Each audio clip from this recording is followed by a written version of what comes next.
The case is still going on because the prosecution has now come back. Assistant DA Krause, I call him Lunchbox for short.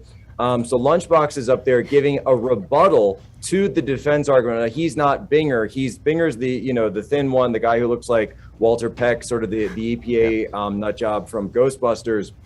But typical government bureaucrat. But Lunchbox, well, I think you know which one that's Lunchbox. So he's up there. He actually just put a statement. It's been crazy, right? So you've got politics and emotion and insanity on the side of the prosecution, and you've got facts, evidence, and cold hard details on the side of defense.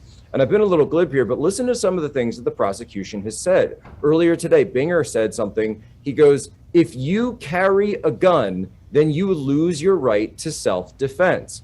Well, gosh, John and Morgan, I don't know if you guys have done any readings lately of the Second Amendment. You know, on Morgan, you do a great show in the Federalist Papers. Have you ever found that one specific issue of the Federalist Papers that talks about losing your right to self-defense because you carry a gun? It's completely ridiculous. It's gotten to the point where it's anti-American, and I actually believe they're showing their hand. This case isn't about Kyle Rittenhouse. This is about the Second Amendment, and this is about the AR-15. Well, the bottom line is that Kyle Rittenhouse had his life saved because he had an AR-15 that night, the night that an angry, murderous mob was chasing him down. People had guns drawn and loaded by, for example, this guy, Gage Grosskreutz. The prosecution wants us to think that these people are heroes. These people, when you look at the rap sheets of some of these guys, like Rosenbaum, like Grosskreutz, like Huber, they have rap sheets that in some cases are absolutely demonic.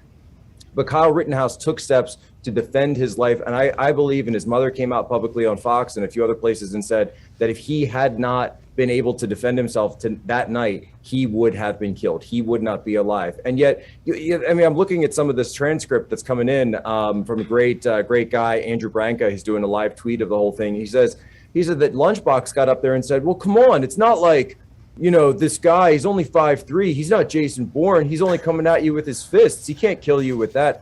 Yes, he can. He definitely can. And he certainly had murderous intent if you watch any of that video. This is a case about whether or not people, American citizens in the United States of America in 2021, have a positive right to self-defense, to defend your own life when you are under threat of violence.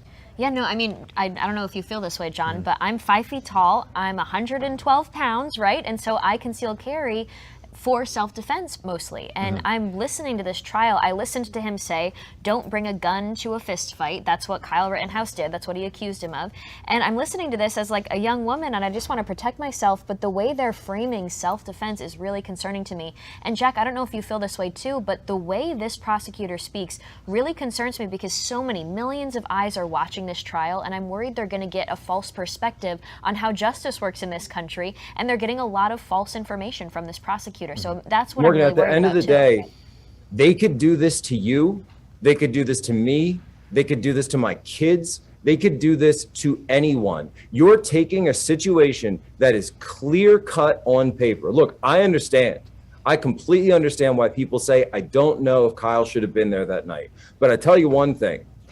You know who shouldn't have been there? The rioters that had come up from Chicago crossing state lines to burn and terrorize and maraud the entire town of Kenosha. They shouldn't have been there that night. And you know who else should have been there? The National Guard, called in by Governor Tony Evers, who refused to make that order. So when you are put in that kind of situation, when your town is put in that kind of situation, the town where he is from, his father's there, he works there, his grandmother's there, what are you supposed to do? This is what the left does.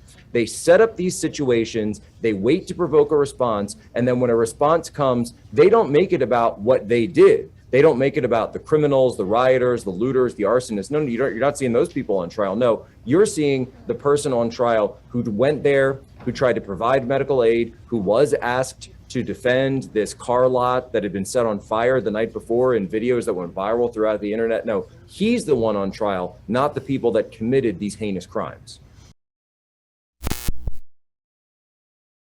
This is Charlie Kirk, founder and CEO of Turning Point USA. If you liked this video, be sure to subscribe to our YouTube channel at Turning Point USA.